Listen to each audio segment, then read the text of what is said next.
Shalom, luar biasa ya, selamat datang Om, Tante, ya bisa bergabung di tempat ini. Inilah kami, GKI Home Church, selamat datang. Selamat pagi juga, jemaat yang di rumah, kita masih online, masih secara hybrid, ada yang offline, ada yang online. Ya, pagi hari ini tema khotbah masih yang sama, pengampunan yang memerdekakan. Amin. Jangan bosan-bosan ya. Pak, udah 3 minggu nih Pak, kita ngomongin pengampunan terus ya. Pengampunan terus. At least berkuranglah orang-orang yang dulu kita sulit dilupakan ya.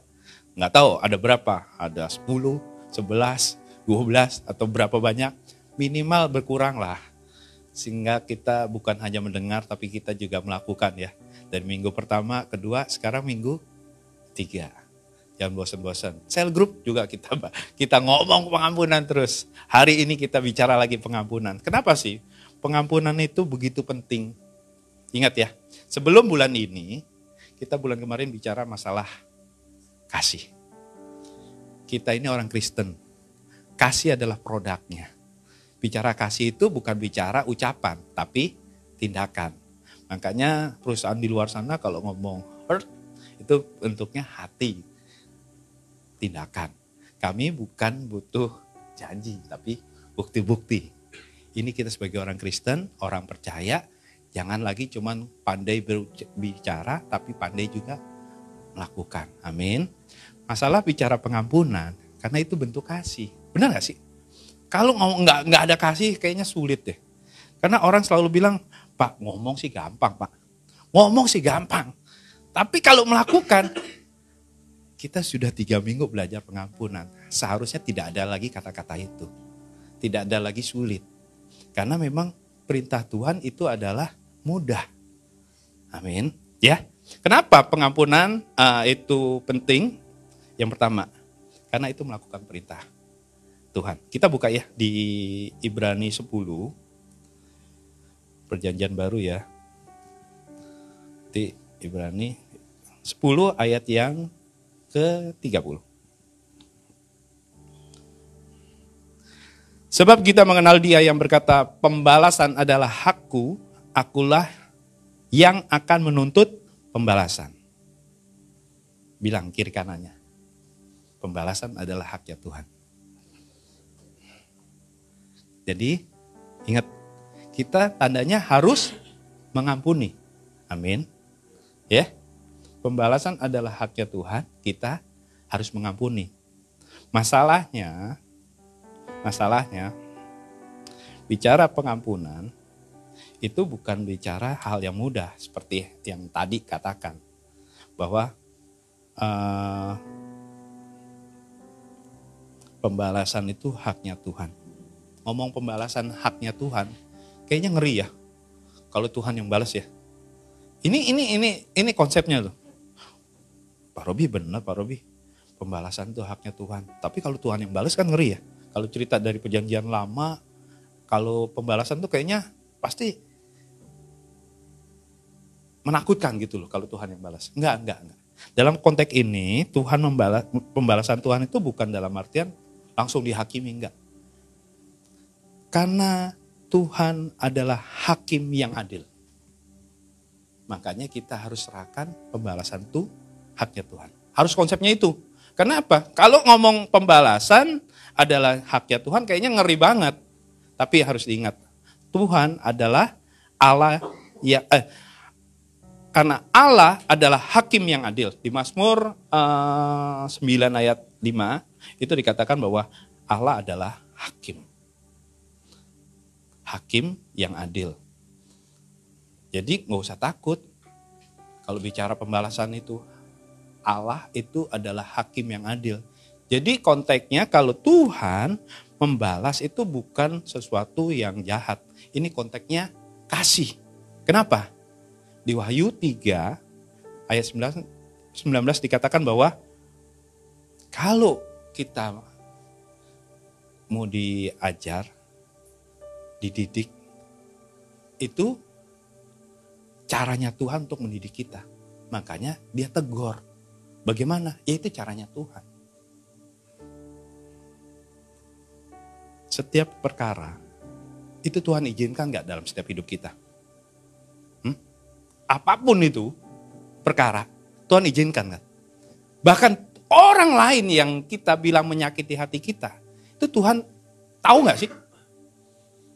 Yusuf lagi. Minggu kemarin Yusuf.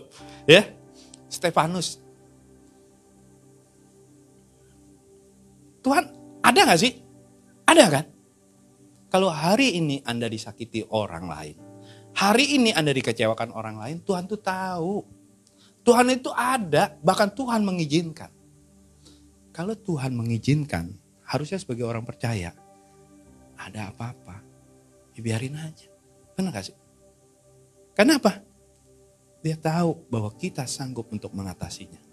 Masalahnya kita kadang-kadang gak ngerti. Selalu kecewa dengan caranya Tuhan. Kemarin minggu pertama saya bicara masalah pekerjaan saya. Sekian puluh tahun saya kerja, sekian puluh tahun saya mengabdi. Kayaknya gampang banget gitu dikecewakan.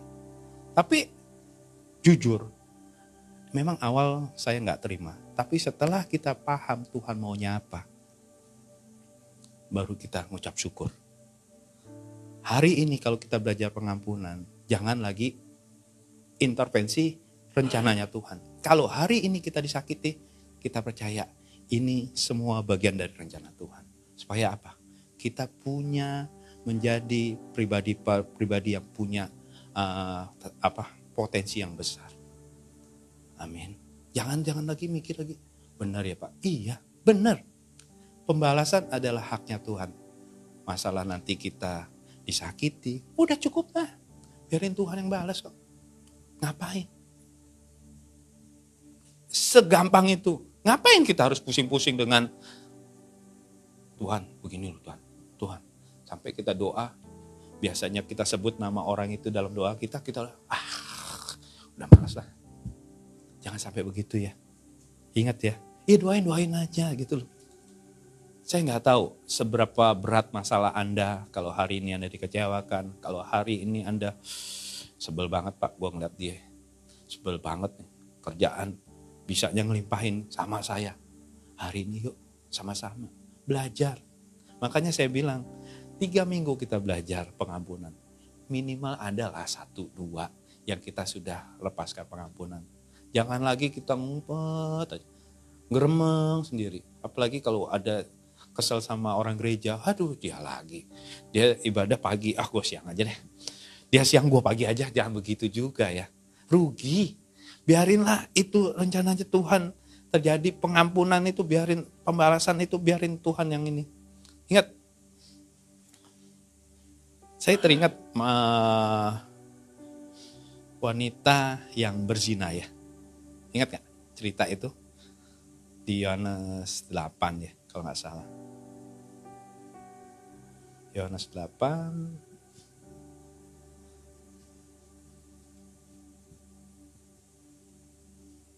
Ayat yang 10-11.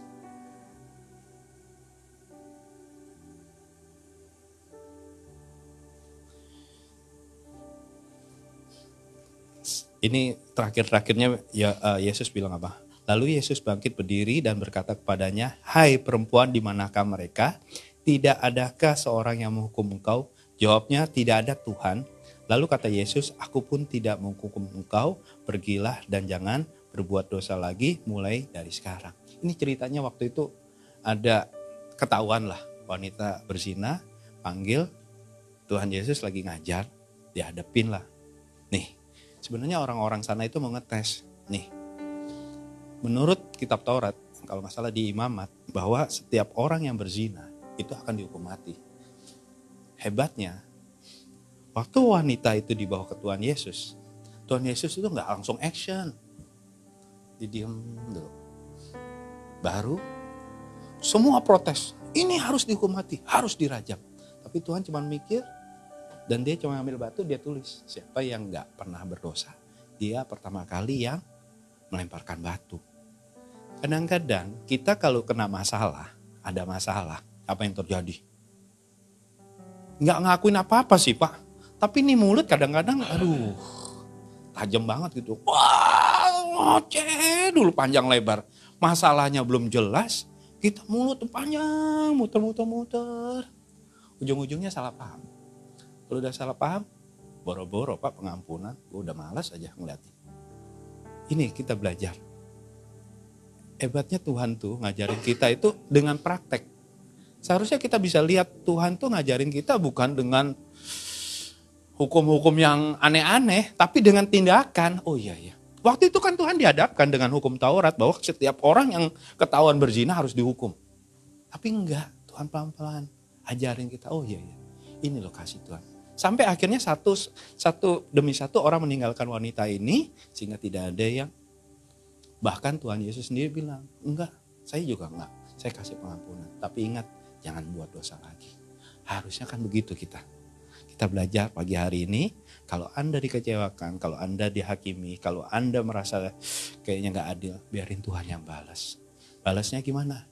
Yaitu rencananya Tuhan dengan kasihnya Tuhan sendiri. Amin.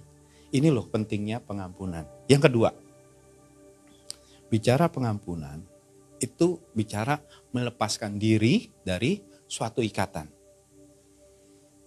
Kemarin banyak cerita Pak, kalau orang kesel, marah, itu kayaknya ada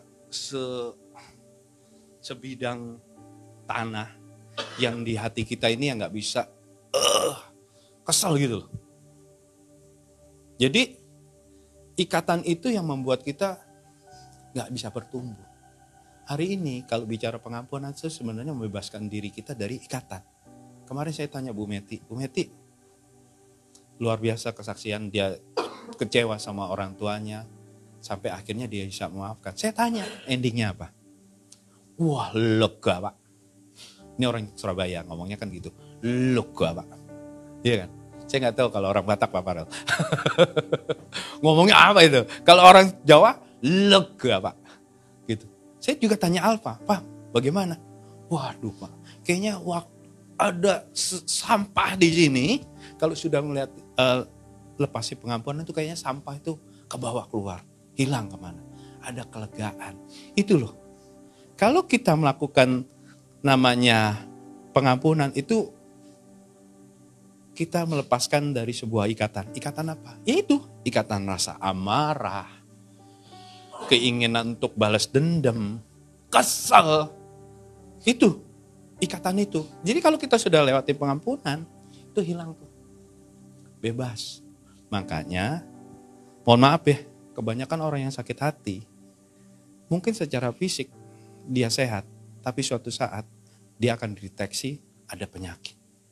Penyakit apa? Ya, minimal kanker lah ya. Karena saya sering jumpai, kenapa? Kok tiba-tiba orang ini sehat dalam pelayanannya hebat gitu loh. Terus pada akhirnya kok ada kanker? Katanya kita sudah perjamuan kudus, udah ini. Tapi ternyata kita sendiri yang bikin. Menurut penelitian itu loh. Karena merasa kesel, dipendam dalam hati, akhirnya itu yang menimbun suatu zat sehingga kita yang tadinya gak sakit jadi sakit. Hari ini kita belajar, yuk lepasin ikatan itu. Jangan lagi kita pegangin aja. Apa untungnya megangin begituan? Hari ini belajar. Saya gak tahu seberapa dekat Anda dengan orang tua Anda. Pernah saya katakan ya, orang tua kalau mencintai anak itu gak pernah punya alasan apapun. Dia pasti sayang sama anaknya. Tapi kalau anak suruh sayang, kudu suruh cinta sama orang tua, waduh kayaknya begitu banyak alasan. Benar gak sih? Kalau orang tua, mohon maaf ya, ini kan belum jadi orang tua nih, makanya ada orang, Pak Robe gitu. Nantinya Anda ini akan jadi orang tua. Kalau udah punya anak, Anda itu akan sayang sama anak Anda. Itu gak pakai alasan, pokoknya gue sayang aja, ini anak gue. Bagaimana mau caranya gue bela-belain. Saya bela-belain. Tapi kalau anak ke orang tua, wah, apalagi orang tua pernah nyakiti hati anaknya. Itu keberat. Jujur, dulu saya iseng. isengnya itu kalau saya marah itu kadang-kadang main tangan. Main tangannya itu enggak gebuk apa segala macam. Karena awalnya itu saya pernah gebuk. Anak saya bilang, "Papa, kalau digebuk sakit lagi." Tuh. Ya juga, aduh. Ini tangan berdosa. Akhirnya enggak main gebuk, saya cubit. Tapi ternyata cubitan itu lebih berasa daripada gebukan. Mateng saya bilang. Makanya hari ini hati-hati. Besok-besok Anda akan jadi orang tua, jangan pernah main tangan. Karena apa? Dia akan selalu ingat, Papa dulu kan Papa cubit Dede. Sakit lagi Pak. Mati gak? Anak sekarang itu saya pikir ada dunia sendiri. Tapi kalau masalah perasaan dikasari, di ini, dia akan selalu mengingat. Saya bilang sama anak saya, minta maaf ya Papa. Ini loh, jangan sampai kita terus-terusan. Makanya sebagai orang tua, yuk nanti besok-besok ajarin anak untuk bisa mengampuni. Ya, ini sebuah ikatan. Jangan sampai lagi kita malas untuk ngampuni, malas ini. Karena kita yang sendiri yang rugi. Kita sendiri yang, kita kesal sama tuh orang, belum tentu orang itu mikirin kita. Kita yang mikirin dia loh. Ya, kalau bicara anak muda ini kan biasanya dalam suatu hubungan ya. Pasti ada putus nyambung kalau punya pacar ya. Hati-hati. Jangan lagi kita sakit hati, jangan lagi kita kesel kalau sudah tidak berhubungan ya. Kenapa? Rugi. Masih banyak loh. Saya ngomongnya banyak gitu. Masih banyak yang harus kerjain. Ngapain harus mikirin? Apa sih pengampunan? Saya nggak kebayang kalau dalam Alkitab itu ada cerita Yakub dan Esau ya.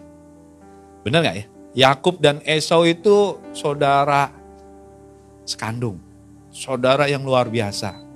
Seharusnya hak kesulungan itu punya Esau. Berkat itu punya Esau. Tapi apa yang terjadi? Ditipu mentah-mentah sama si Yakub. Akhirnya semua berkat ke Yakub. Sampai akhirnya Yakub ketakutan ya. Ketakutan, sudah sekian lama dia pulanglah ke rumah bapaknya. Dengan berapa istrinya? 4. Benar ya 4 ya? Tolong koreksi saya, 4 ya? Benar ya? 4, anaknya? 12. Iya kan? Dia rombongan, dia bawa. Dia sebenarnya takut waktu mau pulang. Takut apa? Wah, kakak gue pasti marah. Benar gak? Tapi apa yang terjadi? Enggak tuh, di dalam Kejadian 3 ayat 4 tuh, Esau itu datang ngampuni. Bahkan sampai akhirnya ada hubungan keluarga yang dipulihkan. Ini loh, bicara pengampunan itu, luar biasa. Ya, hari ini kalau Anda diingatkan kembali, kalau masih ada orang-orang yang bikin kesel, ingat, udah ampunin aja. Ini 2 hal, ini baru 2 hal. Keuntungan kita melakukan pengampunan. Pentingnya pengampunan. Ya, saya nggak tahu kalau ada cerita yang mungkin ngalamin nggak yang perumpamaan anak hilang. Jangan sampai kita jadi anak yang hilang ya. Ya, udah dikasih harta sana sini, suruh ternyata ngelayap ke sana sini, hartanya habis dia balik. Apa yang terjadi? Bapaknya ngampuni. Udah ngampunin, adanya harmonisasi dalam keluarga. Tapi ingat, di situ ada anak yang sulung ya. Anak yang sulung, dia bilang apa? Bapak, selama saya hidup Bapak nggak kasih nih kambing, anak domba untuk saya. Sampai akhirnya anak yang sulung itu kecewa. Benar nggak ya? Ya, apa yang terjadi? Jangan sampai kita jadi anak yang sulung. Yang selama ini bilang kita dekat sama Bapak, yang selama ini kita ngerasakan sama Bapak, tapi waktu ada pengampunan kita merasa jadi orang asing. Rugi. Hari ini kita belajar, yuk lepaskan pengampunan. Jangan cuma teori, jangan cuma pintar ngomong. Hari ini sama-sama belajar. Pak Robi emang bisa, saya juga belajar. Kalau nggak belajar, udah repot. Karena hidup ini, sepanjang hidup ini, belajar. Saya bolak-balik selalu ngomong, bukan saya pintar untuk melanjutkan pendidikan, tapi saya berpikiran seolah-olah hidup saya ini masih panjang, makanya saya ingin belajar. Kalau seolah besok saya mati, saya hari ini akan melakukan yang terbaik. Tapi saya selalu berpikirkan hidup ini masih panjang, makanya saya harus belajar. Hari ini sama-sama kita belajar pengampunan.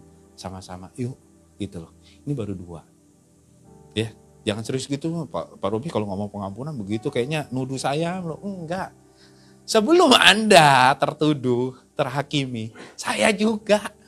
Aduh, saya ingat-ingat saya ribut sama istri, ada nggak ya, saya udah minta maaf belum ya, gitu loh. Jangan sampai nanti saya khotbah, lo ngomong doang kan nggak enak ya. Hari ini saya bilang, ayo sama-sama lepaskan pengampunan. Yang ketiga, pentingnya masalah pengampunan itu sebenarnya menolong diri kita sendiri. Katakan amin. Amin. Itu nolong diri kita sendiri. Doa Bapa kami yang selalu kita bacakan, kita doakan di tiap minggu, itu mengajarkan ya, bahwa ampunilah kesalahan kami seperti kami juga mengampuni orang yang bersalah kepada kami. Ya kan? Ini mengajarkan kita untuk mau mengampuni. Kalau kita nggak ngampuni, tandanya kita pun nggak diampuni. Benar nggak? Ingat nggak perumpamaan mengenai yang orang yang berhutang, pengampunan. Yang dia punya berapa? Utangnya lebih besar sama tuannya, diampuni. Tapi waktu dia kembali berpapasan dengan hambanya, yang hambanya hutang sama dia, hutangnya lebih kecil dari dia malah marah-marah. Endingnya apa? Dia dihakimi kan, langsung dipancung, dihabisi. Ya ini kita ini sebenarnya sudah diampuni. Jangan lagi kita untuk tetap mendendam, gak mau mengampuni. Hari ini kita bicara pengampunan itu sebenarnya nolong kita diri kita sendiri. Bukan nolong orang lain, tapi nolong kita. Kalau kita gak bisa ngampuni, ingat, doa sehebat apapun Anda gak mungkin terjawab. Karena ada dosa yang membatasi Anda dengan Tuhan. Hari ini yuk belajar, ampuni, lepasin. Bener. Yang saya selalu tekankan bicara pengampunan itu endingnya ya. Benar nggak? Pak, kenapa tuh orang bisa ngampuni?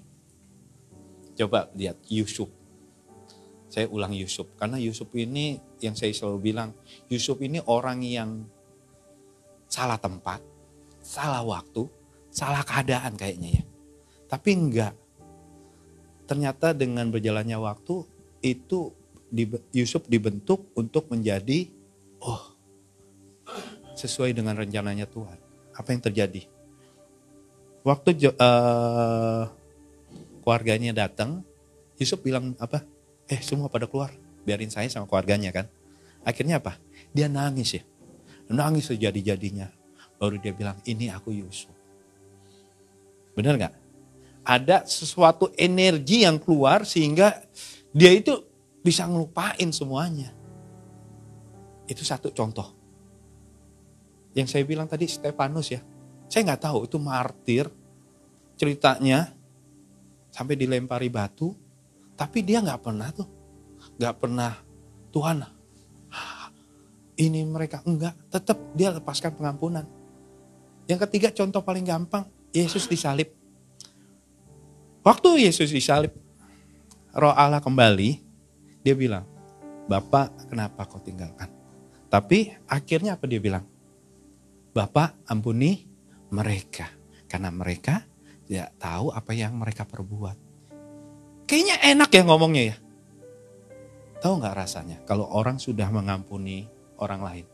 Ada damai sejahtera. Ini loh, ngomongin damai sejahtera itu kenapa sih harus cari sana sini? Lakukan. Damai sejahtera ini di Filipi 4 ayat 7 itu katakan, yuk kita baca, keren tuh ayatnya.